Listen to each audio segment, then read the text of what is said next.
Assalamualaikum warahmatullahi wabarakatuh. Selamat pagi, selamat siang, selamat malam Bapak Ibu Guru dimanapun Anda berada. Begitu pula Mas Nadiem Makarim. Saya doakan semoga tetap dalam keadaan sehat walafiat, tidak kurang suatu apapun, dan tetap semangat dalam mengabdikan diri di dunia pendidikan. Semoga anak-anak didik kita ke depan menjadi lebih cerdas, lebih berkualitas. Begitulah harapan dari saya Mbak Guru Harjo dalam acara obrolan santai di channel Merdeka Belajar Guru Penggerak.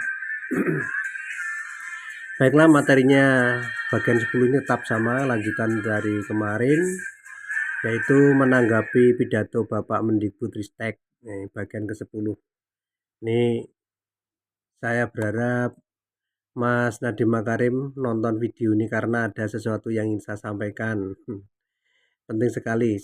Saya senang ketika Mas Nadiem Makarim memperhatikan kurikulum bahasa Indonesia di tingkat SD, karena memang kurikulum bahasa Indonesia di SD itu bermasalah. Nah, ini untuk bagian yang 10 ini bukti kesalahan dilihat dari contoh soal AKM. Sekali lagi dari soal AKM Mas Nadiem, dari soal AKM yang diterbitkan oleh pusat. Namun saya ingin menyampaikan sekali lagi cuplikan video yang disampaikan oleh Bapak Nadiem Makarim. Betul-betul Bapak Nadiem Makarim telah memperhatikan kurikulum bahasa Indonesia yang ada di SD. Nah, marilah kita simak. Sebelumnya itu kurikulum bahasa Indonesia itu kaku Kaku. di SD ini ya. Untuk bahasa Indonesia misalnya mengenal teks deskriptif tentang anggota tubuh dan pancainda, benar-benar sangat detail seperti ada checklist. Ya jelas kenapa drilling itu sangat mudah diidentifikasi. Sekarang standar capaiannya itu adalah peserta didik memiliki kemampuan berbahasa untuk berkomunikasi, untuk berkenalan sesuai dengan tujuan pada teman sebaya dan orang dewasa sekitar dirinya. Berubah sekarang standar capaiannya. Nah, begitulah Bapak Ibu yang disampaikan oleh Mas Nadiem Makarim bahwa kurikulum bahasa Indonesia di SD sebelumnya kaku, biasanya ya, sangat detail. Kurikulum sekarang Kumar berubah ya, itu intinya target capaiannya itu harus siswa itu harus dapat berkomunikasi ya. Jadi bagaimana Bapak Ibu guru melakukan atau melaksanakan pembelajaran itu mengarahnya ke sana, dan itu sudah sejak dulu tuntutan kurikulum bahasa Indonesia itu menghendaki supaya anak-anak didik kita dapat berkomunikasi ya. Kalau saya terus terang saja bahkan mengatakan kurikulum yang dulu itu gagal ya, khusus kurikulum bahasa Indonesia ya di SD. Nah, gagal total. Ini bukti kegagalan dapat dilihat dari contoh soal AKM seperti apa. Nah, saya akan berikan contoh soal AKM yang saya peroleh ya. Saya kutip dari materi workshop yang diterbitkan oleh Pusat Asesmen dan Pembelajaran Badan Penelitian dan Pengembangan dan Perbukuan Kementerian Pendidikan dan Kebudayaan. Nah, ini Mas, ini dibuat dari sana, yang bertanggung jawab entah siapa ini. Dari 10 contoh soal, saya ambil 4 contoh soal sebagai bahan obrolan pada bagian 10 ini. Nah, saya menyampaikan ini ada dasarnya. Sebagai dasar telaah dan penilaian contoh soal tersebut adalah pengertian bahasa, fungsi bahasa, hakikat belajar bahasa, dan tujuan pembelajaran bahasa Indonesia di tingkat dasar SDMI. Ini semua ada pada buku-buku, pedoman buku, kurikulum, dan sebagainya. Kalau dulu masih istilahnya GBBP. Ini harus ada kesepakatan, harus ada pemahaman yang benar tentang pengertian bahasa, fungsi bahasa, hakikat belajar bahasa, dan tujuan belajar bahasa Indonesia di SD. Dari 4 pengertian tersebut mengerucut pada suatu rumusan kalimat, yaitu tujuan pembelajaran bahasa Indonesia di SD, yang pada substansinya memberikan tugas kepada Bapak Ibu guru agar pembelajaran bahasa Indonesia dapat menjadikan siswa memiliki. Nah, pembelajaran bahasa Indonesia itu harus mengarah kepada ini, kemampuan berkomunikasi baik lisan maupun tulis. Sekali lagi, lisan dan tulis itu harus seimbang. Sementara ini yang sudah-sudah itu tulisnya yang dominan, lisannya tidak diperhatikan. Nah, ini menyalahi. Kemampuan komunikasi tersebut harus diwujudkan, harus direalisasikan, harus dibuktikan dengan 3 kemampuan, yaitu kemampuan memahami bahasa dalam segala bentuk baik lisan maupun tulis, kemampuan menggunakan bahasa dalam segala bentuk baik lisan maupun tulis, kemampuan menguasai kebahasaan atau kaidah bahasa baik lisan maupun tulis. Jadi konsepnya dari awal itu harus berorientasi pada ini, ya, sehingga guru dapat merumuskan, menjabarkan dalam persiapan mengajar atau modul pembelajaran itu ada 3 hal ini, berdasarkan 3 hal ini, ya. Sekali lagi, sampai pada evaluasi atau penilaian. Penilaian pun ya harus dari 3 ini, ya. Coba sekarang bagaimana soal AKM, contoh soal AKM. Nah, ini saya ambil nomor 1, bacalah teks berikut ini dengan cermat. Jadi ada soal, terus kemampuan menjawab, kategorinya, ya. Terus interpretasi. Soal, bacalah teks berikut ini dengan cermat. Cara bergerak makhluk hidup. Makhluk hidup dapat bergerak ini sehingga dapat berpindah tempat. Cara bergerak makhluk hidup berbeda-beda. Manusia berjalan atau berlari menggunakan kaki. Hewan seperti kucing, macan, kambing, sapi juga berjalan atau berlari. Kemudian ada ikan yang bergerak dengan cara berenang menggunakan sirip dan ekornya. Bla bla bla bla bla. Ya, ini bahasa dalam bentuk teks. Ini namanya alat komunikasi. Jadi materinya bukan membaca tetapi ya bahasa ini sendiri. Ini dibaca, dinalar, dianalisa, diidentifikasi dan sebagainya. Kegiatannya anak itu seperti itu. Sekali lagi. Nah, kemudian ada pertanyaan atau tugasnya berdasarkan teks di atas. Jadi berdasarkan teks di atas, pasangkanlah kelompok hewan dan cara bergeraknya dengan tepat. Berdasarkan bacaan ini, anak-anak disuruh memasangkan, memilih. Misalkan kucing, macan, sapi. Pilihannya ini, yang sebelah kanan. Melompat, melatap, berjalan atau berlari, berenang atau terbang. Yang cocok yang mana? Berdasarkan ini, sekali lagi, berdasarkan bacaan. Maka yang cocok adalah C. Nomor 1 itu dengan jawaban C ini, atau 1 dengan pilihan D, ya. Nomor 1 dengan pilihan D, berjalan atau berlari. Apabila anak sudah dapat memasangkan dengan benar, maka artinya sudah paham satu soal, pemahaman, ya. Paham baru satu soal, ya, karena ada 5.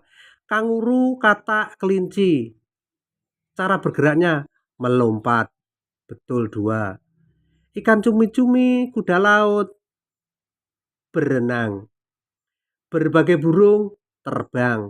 Cacing, ciput, ular, melata. Nah, jika anak sudah dapat memasangkan semua ini, maka kemampuan menjawab adalah benar 5. Ini menurut saya benar 5. Karena benar 5, maka pahamnya itu 100%. Ini paham artinya paham. Paham 100%. Tetapi kalau benar 4, misalkan kok ada satu yang tidak diisi, benar 4, paham 80. Kemungkinan ya lupa dan sebagainya. Kalau benarnya 3 berdasarkan ini, sebab saya ada kemungkinan benar 4. Kalau benar 3 paham 60, benar 2 paham 20, benar 1 paham. Kalau salah semua tidak paham. Jadi ini urusan pemahaman yang diukur. Sekali lagi, yang diukur adalah aspek pemahaman bahasa. Tandane nek wis paham ini, wis paham iku wis ngerti, sudah connect. Sudah terjadi komunikasi antara anak dengan bacaan ini, dengan bahasa ini. Bahasa sebagai alat komunikasi, ya. Berbahasa itu berkomunikasi. Sekali lagi, kalau tidak ada yang benar berarti tidak bisa berkomunikasi anak ini. Tidak terjadi komunikasi, tidak paham, ya. Tetapi kemudian saya teruskan, interpretasi saya berdasarkan pengertian hakikat dan tujuan belajar bahasa Indonesia, interpretasi saya, anggapan saya bahwa hal ini membuktikan bahwa jika siswa menjawab benar semua dari 5 alat ukur tersebut, artinya siswa sudah memiliki kemampuan pemahaman bahasa dalam bentuk teks. Jadi ini loh bahasa dalam bentuk teks, bukan bahasa dalam bentuk gambar, bukan bahasa dalam bentuk pantun, tetapi bentuk teks. Sehingga nilai yang didapat siswa adalah nilai kemampuan pemahaman bahasa, tetapi tulis. Jadi sudah praktek, tidak berteori, di sini praktek, dia praktek memahami dengan kegiatan membaca. Tetapi versinya AKM, benar 5 itu paham utuh. Benar 3 paham sebagian. 1. Benar 1 paham sebagian 2. Saya tidak mengerti apa maksudnya. Kok paham tidak sebagian. Kayak di persentase sehingga penilaiannya itu jelas. Oleh bener kabeh oleh 100, bener 4 oleh 80. Jadi satu soal nilainya 20. Ini yang menurut kajian saya berdasarkan pengertian fungsi, hakikat, dan tujuan pembelajaran bahasa Indonesia. Kalau ini diinterpretasikan itu, hal ini menunjukkan bahwa siswa sudah mampu mengidentifikasi kosakata dan informasi dalam teks bacaan.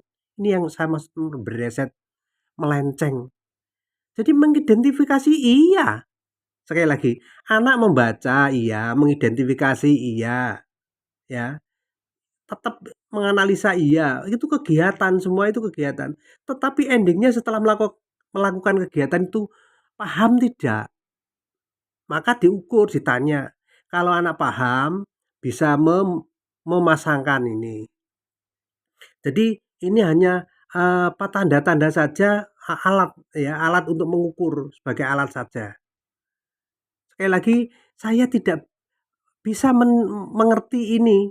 Terus penilaiannya seperti apa? Maksud yang dinilai kemampuan anak dapat mengidentifikasi kan tidak.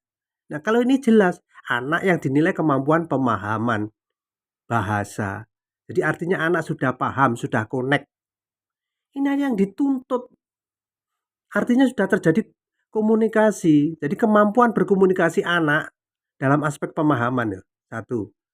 Itu sudah didapat, sudah ada. Halo. Contoh lagi.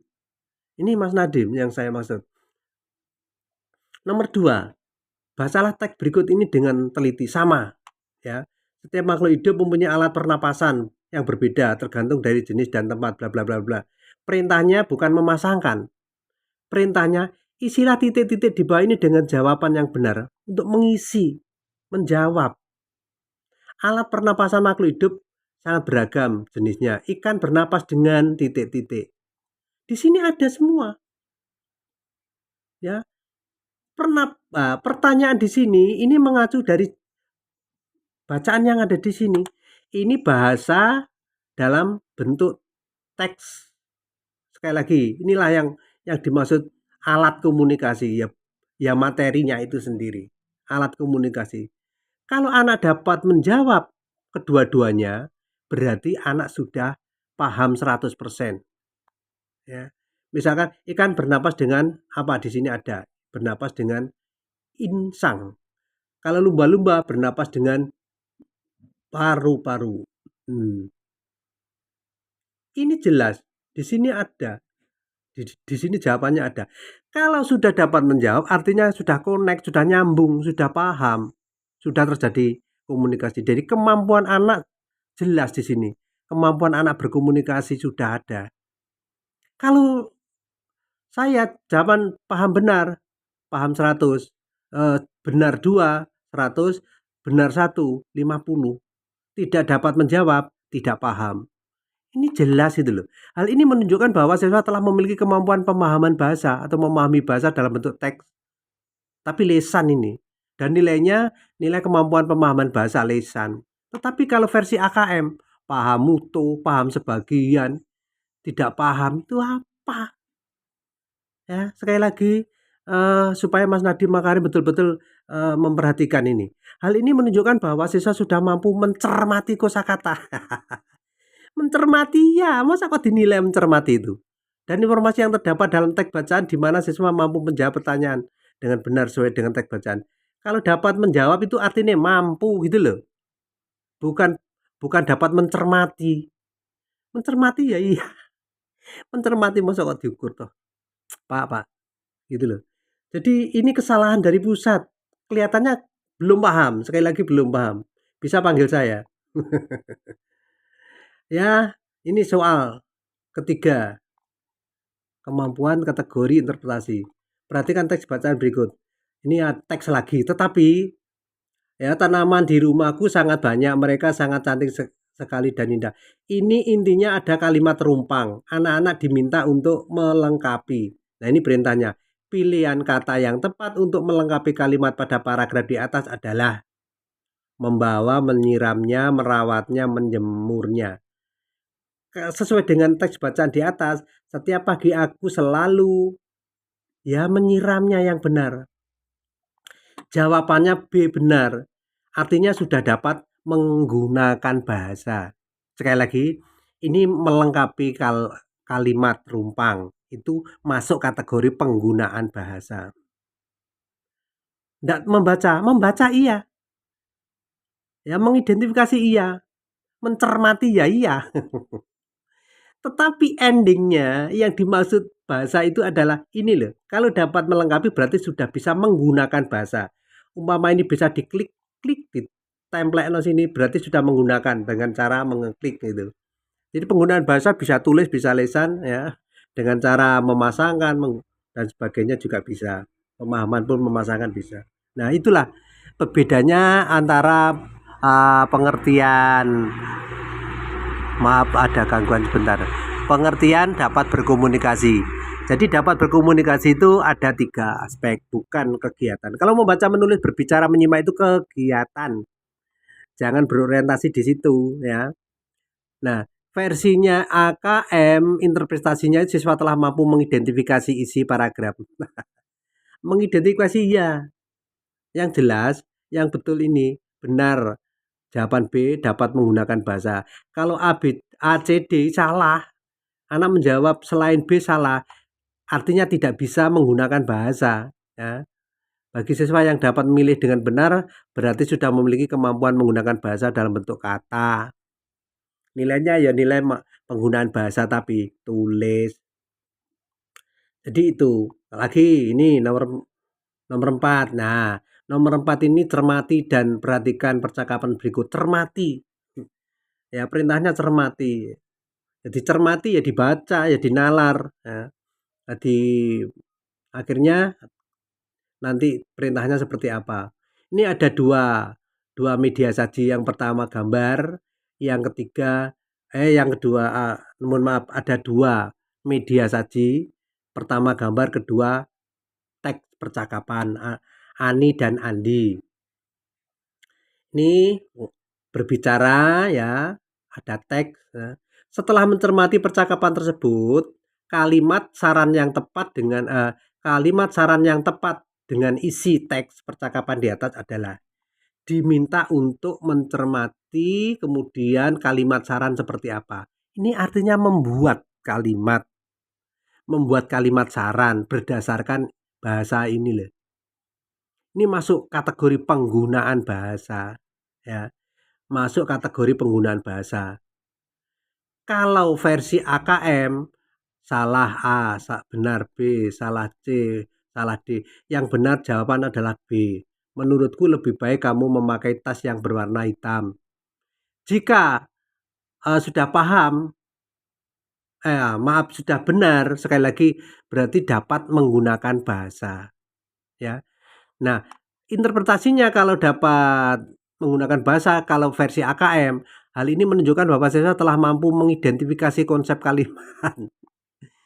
Ini membingungkan bagi saya. Sekali lagi malah bulat atau sangat detail. Ini mungkin yang dimaksud Mas Nadiem Makarim. Jadi kalau versi saya ini.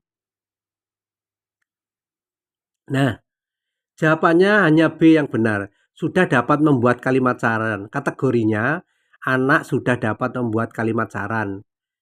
Dapat membuat kalimat saran itu artinya sudah dapat menggunakan bahasa. Itu kategorinya. Kalau jawaban A, C, D salah, tidak bisa membuat karena tidak sesuai dengan kalimat percakapan, ya teks percakapan. Jika siswa dapat memilih jawaban benar, maka siswa tersebut sudah memiliki kemampuan menggunakan bahasa tulis, membuat kalimat saran. Nah, berhubung soalnya pilihan ganda, maka kalimat yang akan ditulis sudah tersedia, makanya tinggal memilih. Walaupun memilih itu masuk kategori penggunaan bahasa, sebab anak pasti bernalar di situ. Jika siswa menjawab salah, berarti ya tidak dapat membuat kalimat. Nah, nilainya masuk nilai penggunaan bahasa secara tulis.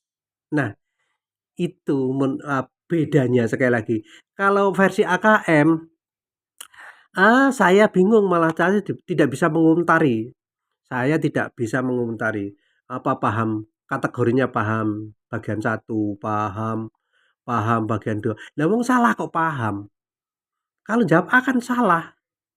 Kalau jawab A salah kok versinya AKM itu kategori paham. Ini saya nanti guru-guru tersesat. Nun sewu Pak Nadiem Makarim. Halo, Pak Nadiem, ini salah, menyesatkan. Ya praktis-praktis saja. Ya. Jadi yang benar ini sudah kategorinya berarti sudah dapat membuat kalimat itu. Kalau tidak B ya salah. Itu saja. Nah, alat ukur inilah yang saya maksud untuk pembuktian bahwa dari kesalahan itu tidak dari guru tapi dari nun sewu, dari saya saja. Sekali lagi mohon maaf. Saya terus terang karena saya sudah prihatin sudah lama sekali. Saya berharap ada perubahan. Ya, ada perubahan. Dan sekian, terima kasih. Ada kurang lebihnya mohon maaf. Saya manusia biasa, mungkin ada salah kata, salah ucap, menyinggung perasaan panjenengan, salah ketik dan sebagainya. Saya mohon maaf. Wassalamualaikum warahmatullahi wabarakatuh.